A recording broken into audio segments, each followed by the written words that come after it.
Orta Dünya'nın tarihinde tek bir isim var ki her büyük felaketin köküne indiğinizde karşınıza çıkıyor. Feanor.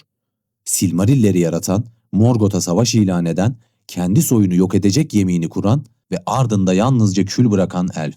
Onu anlatmak kolay. Çünkü yaptıkları açık ama onu anlamak zor. Çünkü Feanor sadece bir kötü adam değildi. O, Arda'nın gördüğü en parlak zekaydı. En tutkulu yaratıcıydı ve belki de en trajik figürdü. Peki gerçekten tüm felaketlerin başlangıcı o muydu? Yoksa kendisi de bir felaketin ürünü müydü? Bu soruyu cevaplamak için Feanor'un hikayesine en başından bakmak, onu şekillendiren travmaları anlamak ve yemininin yarattığı domino etkisini parça parça çözümlemek gerekiyor. Eğer kurgusal karakterlerin psikolojisini ve dramatik yapısını çözümleyen içerikler ilgini çekiyorsa, Kurgu Anatomisi'ne abone olmayı unutma. Feanor'u anlamak için önce Valinor'u anlamak gerekir. Valinor, Aman diyarında Valar'ın yönettiği kutsal topraklardı. Elfler buraya davet edilmişti. Orta Dünya'nın tehlikelerinden uzakta, iki ağacın ışığında sonsuz bir huzur içinde yaşamak için. Ama Valinor mükemmel bir yer değildi. Mükemmelliğin illüzyonunu sunan bir yerdi. Çünkü Valar, elfleri koruma arzusuyla onları bir nevi kafese kapatmıştı. Özgürlük sınırlıydı, bilgi kontrol altındaydı. Ve Morgoth'un Valinor'da serbest dolaşması gibi kritik güvenlik açıkları görmezden geliniyordu. Feanor bu çelişkiyi sezen ilk elfti ve belki de tek elfti. Onun isyanı sadece kişisel öfke değildi. Sistemin kendisine yönelik derin bir güvensizliğin ifadesiydi.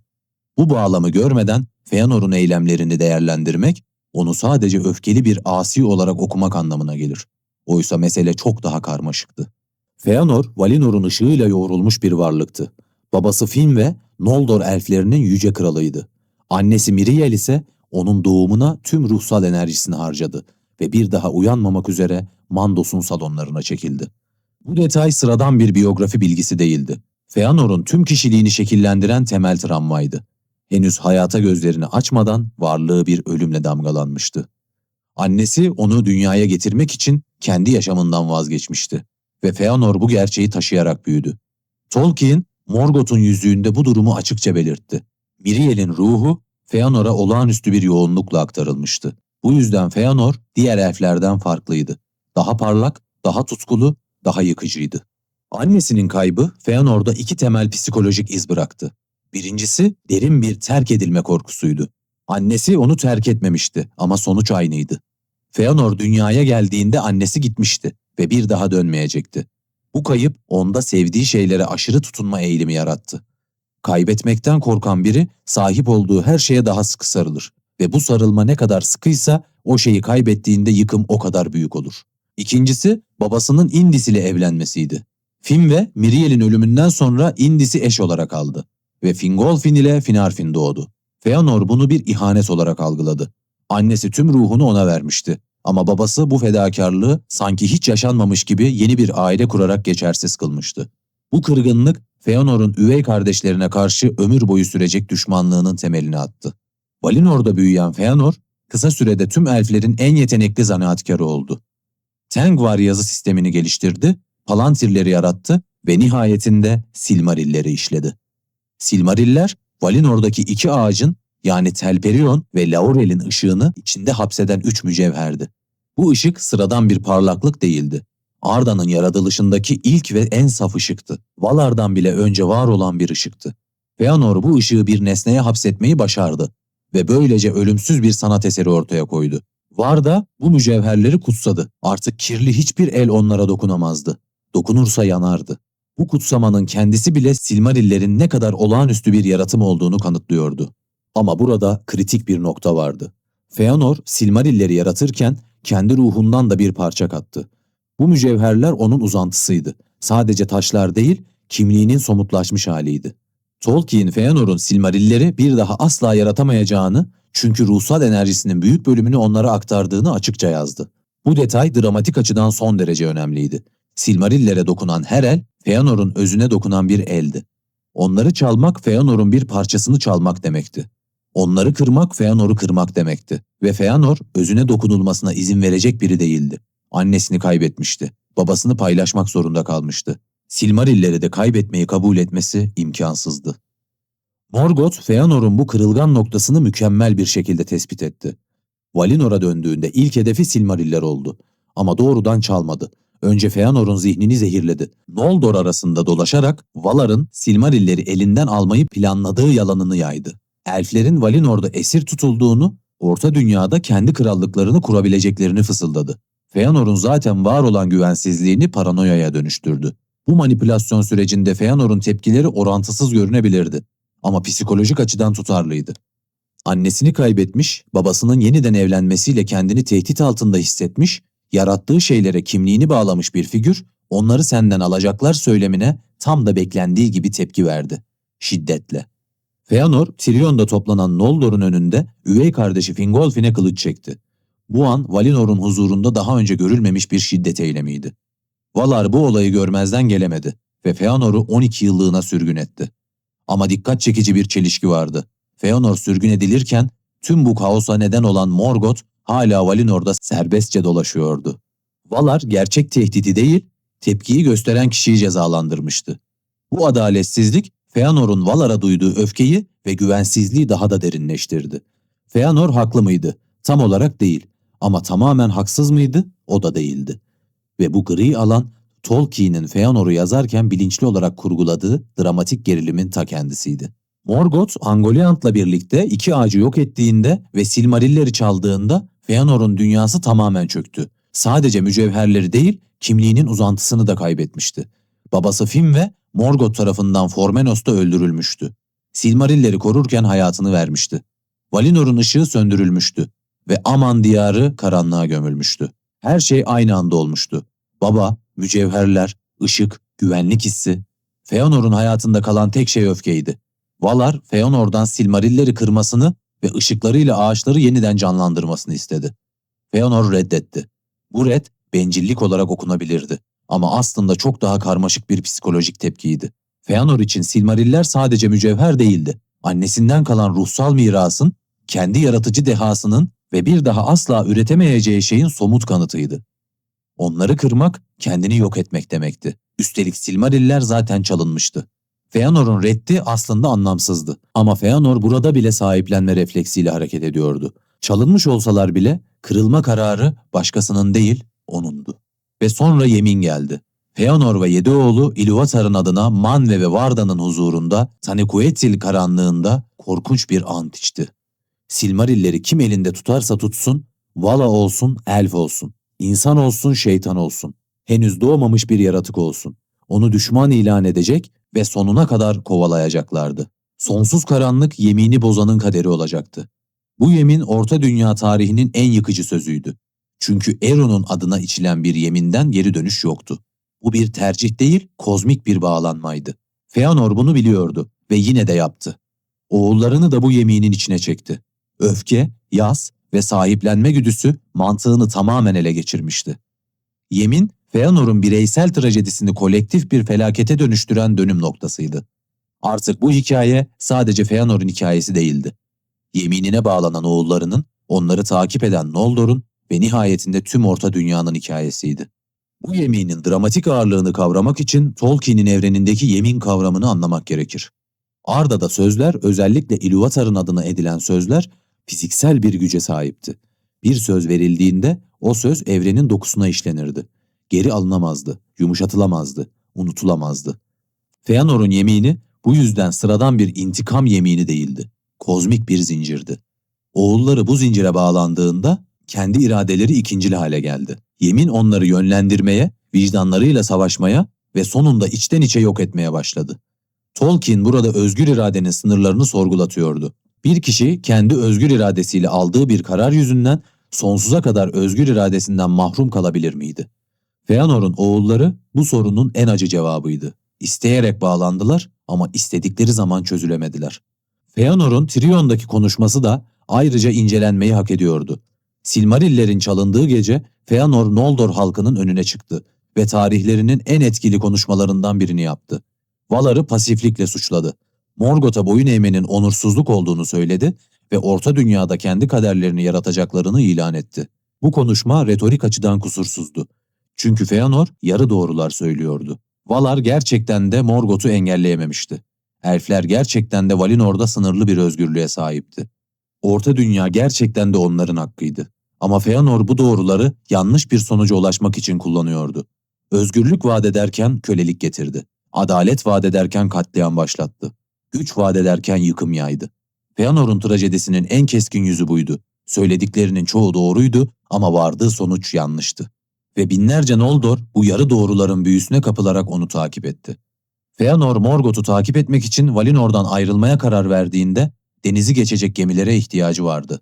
Bu gemiler Teleri elflerinin elindeydi.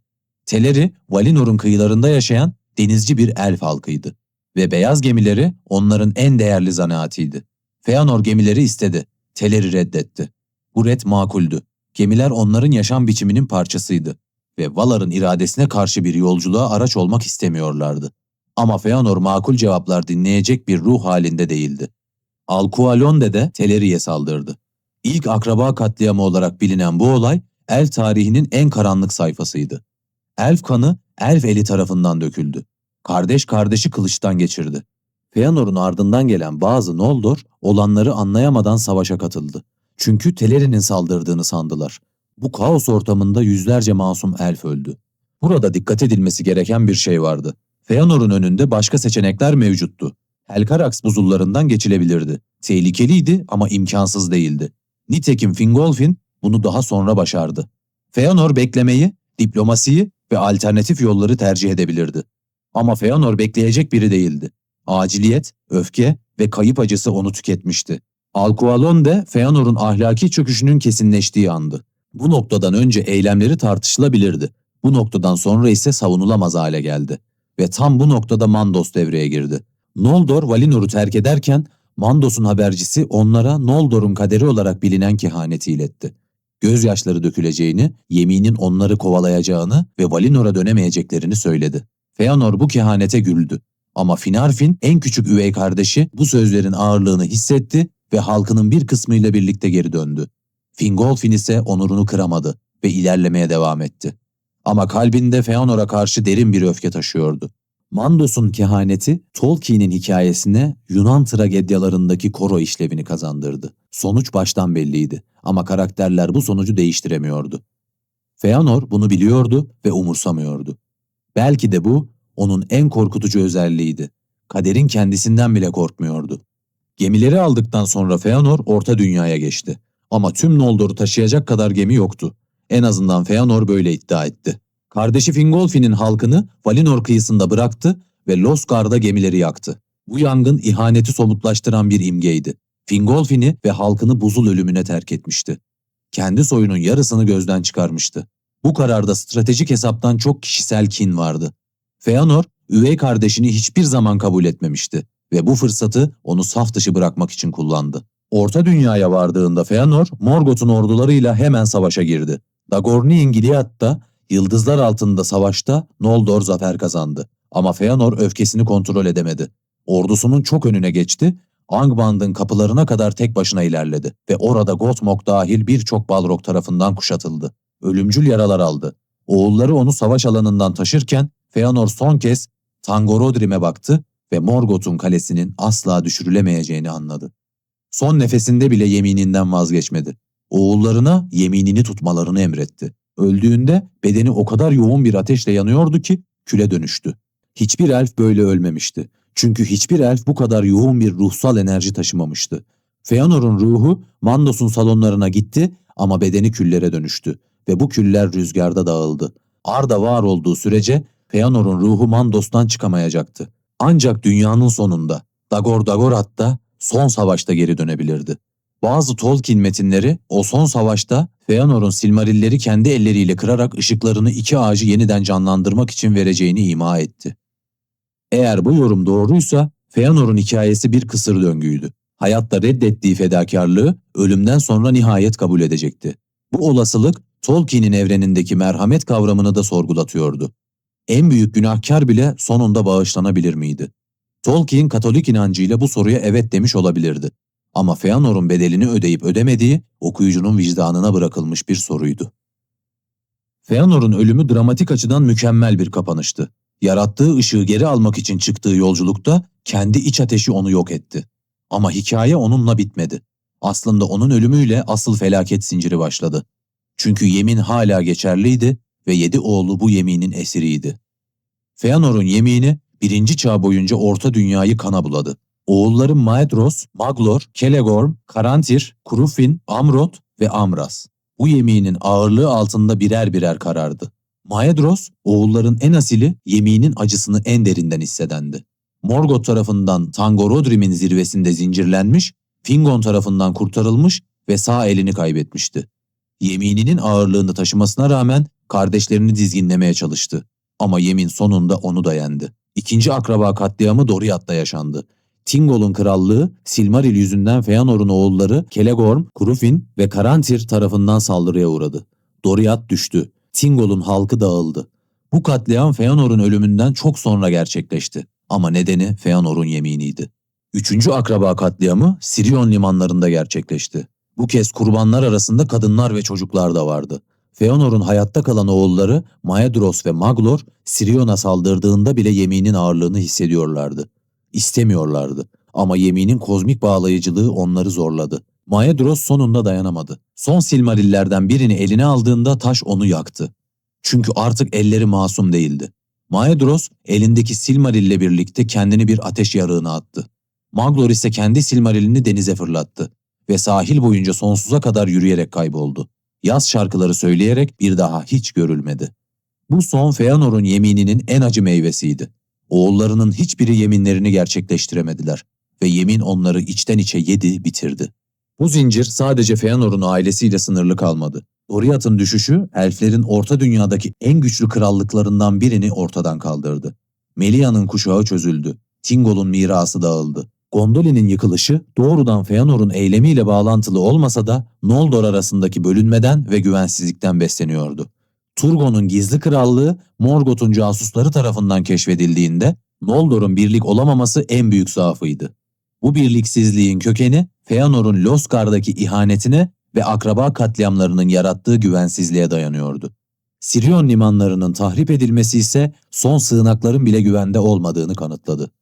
Feanor'un yemini bir domino etkisi yarattı ve bu etkiyi durduracak hiçbir güç müdahale etmedi. Bütün bu felaketlerin kaynağı olarak Feanor'u işaret etmek kolaydı.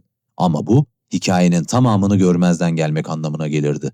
Morgoth'un rolünü düşünmek gerekiyordu. İki ağacı yok eden, Finwë'yi öldüren, Silmarilleri çalan ve Noldor arasına fitne sokan Morgoth'tu. Feanor'un öfkesi boşlukta doğmadı. Morgoth onu kasıtlı olarak bu noktaya itti. Feanor'un annesiz büyüyen bir çocuk olarak taşıdığı kırılganlığı Morgoth bir silah olarak kullandı. Peki manipülasyon olmasa Feanor bu kadar radikalleşir miydi? Muhtemelen hayır. Öfkeli ve gururlu olurdu. Ama akraba katliamı yapacak kadar ileri gider miydi? Bunu bilmek imkansızdı. Ama Morgoth'un katalizör rolü tartışılamazdı. Valar'ın sorumluluğunu da görmezden gelmek mümkün değil. Morgoth daha önce 3 çağ boyunca zincirlenmiş, sonra af dileyerek serbest bırakılmıştı. Valinor'da serbest dolaşmasına izin verilmişti. Feanor'un paranoyası tamamen temelsiz değildi. Valar gerçekten de Morgoth konusunda yetersiz kalmıştı. Üstelik Feanor, sürgün edilirken Morgoth hala Valinor'da serbestçe dolaşıyordu. Bu çelişki göz ardı edilemezdi. Valar elfleri koruma görevini üstlenmiş ama bu görevi tam anlamıyla yerine getirememişti. Tolkien'in evreni siyah beyaz bir ahlak dünyası değildi. Valar bile hata yapıyordu ve bu hatalar zincirleme sonuçlar doğuruyordu. Feanor'un isyanı bu hataların en görünür ve en yıkıcı sonucuydu. Tolkien mektuplarında Valar'ın elflere karşı tutumunun iyi niyetli ama kusurlu bir vesayet olduğunu ima etti. Valar dünyayı korumak istiyordu ama korudukları dünyada özgürlük eksikti. Feanor bu eksikliği sezdi ama çözümü sorunu çözmek yerine her şeyi ateşe vermek oldu. Feanor'u tüm bu felaketlerin başlangıcı olarak tanımlamak onu hak ettiğinden daha büyük ve daha basit bir figür yapmak anlamına gelirdi. O başlangıç değildi, başlangıcın en görünür aracıydı. Gerçek başlangıç Morgoth'un Arda'ya kötülüğü getirmesiydi. Hatta daha da geriye gidersek Melkor'un Ainulin Dale'de uyumsuz melodisiydi. Yaratılış müziğinde Ilúvatar'ın temasına karşı çıkan Melkor, evrenin dokusuna dissonansı yerleştirmişti. Bu dissonans Arda'nın her köşesine yayıldı ve Feanor da bu dissonansın elf ırkındaki yansımasıydı. Morgoth nasıl Eru'nun yaratısını bozmak istediyse Feanor da farkında olmadan kendi ırkının düzenini bozdu. İkisi arasındaki paralellik tesadüf değildi. Tolkien bu yanılsamayı bilinçli olarak kurguladı. Her ikisi de yaratıcıydı, her ikisi de sahipleniciydi ve her ikisi de sahiplendikleri şey uğruna her şeyi yok etmeye hazırdı. Bir de Nerdanel vardı.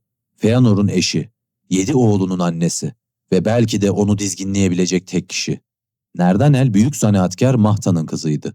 Kendisi de yetenekli bir heykeltıraştı. Tolkien, Nerdanel'in Feanor'un ateşini dengeleyebilen ender kişilerden biri olduğunu yazdı. Sabırlıydı, bilgeydi ve Feanor'un öfkesine karşı durabilecek güce sahipti.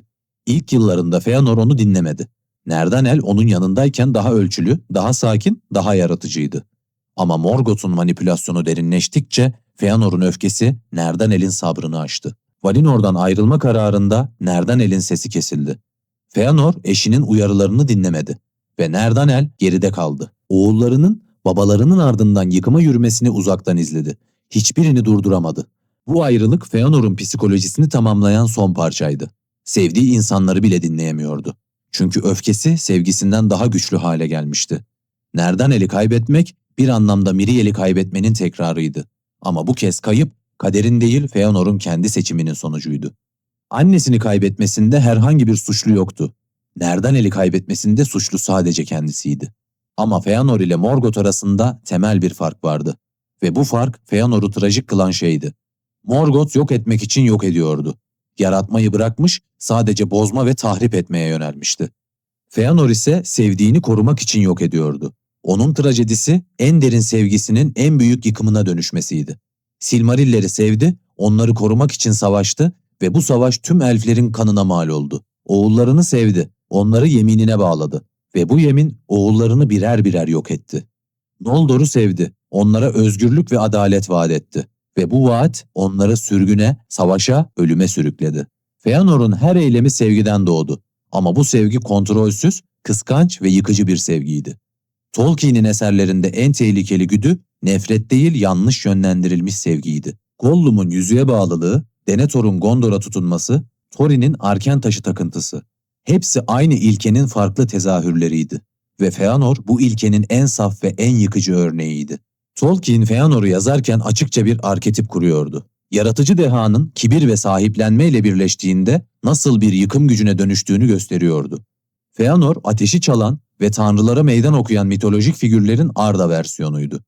Ama Tolkien'in kurguladığı figürün klasik mitolojideki benzerlerinden farkı şuydu. Feanor'un çaldığı ışık kendi yarattığı ışıktı. Kimsenin hakkını gasp etmemişti. Kendi eserini geri almak istemişti. Bu yüzden Feanor'un hikayesi basit bir kibir anlatısı değildi. Yaratıcının eseriyle özdeşleşmesinin, sahiplenmenin ve kaybetme korkusunun trajedisiydi. Tolkien'in Katolik inancı da bu hikayede belirgin bir iz bıraktı. Feanor'un Silmarilleri Valar'a vermeyi reddetmesi, insanın Tanrı'nın iradesine boyun eğmeyi reddetmesinin bir yansımasıydı. Yaratıcı yeteneğini Eru'dan almıştı. Ama yarattığı şeyi Eru'nun amacı için kullanmayı reddetti. Bu red, Tolkien'in evreninde en ağır günahlardan biriydi. Yaratılışın amacından sapması. Feanor tüm felaketlerin başlangıcı değildi ama tüm felaketlerin kapısını açan anahtardı. Morgoth kötülüğü getirdi, Valar onu durduramadı. Ama o kapıyı sonuna kadar açan, eşiği geçen ve arkasından tüm Noldor'u sürükleyen Feanor'du. Onun trajedisi kötü olmasından değil, iyi olma kapasitesini yıkıma dönüştürmesinden kaynaklanıyordu. En parlak ışığı yaratan el, en derin karanlığı da başlattı. Tolkien mektuplarında Feanor için şu ifadeyi kullandı. Arda'nın gördüğü en büyük elf ama aynı zamanda en tehlikelisi. Bu iki nitelik aynı kaynaktan besleniyordu. Deha ve yıkım. Feanor da aynı madalyonun iki yüzüydü. Feanor'un bedeni küle döndü. Ama yemininin gölgesi 1. çağın sonuna kadar Orta Dünya'nın üzerinden kalkmadı. Ve bu, Tolkien'in tüm evreni için geçerli olan bir temel ilkeydi. Işık ne kadar güçlüyse düştüğü gölge o kadar koyu olur. Feanor bu ilkenin en acı, en güzel ve en trajik kanıtıydı. Kurgu Anatomisine abone olmayı unutma. Bir sonraki videoda görüşmek üzere, hoşça kal.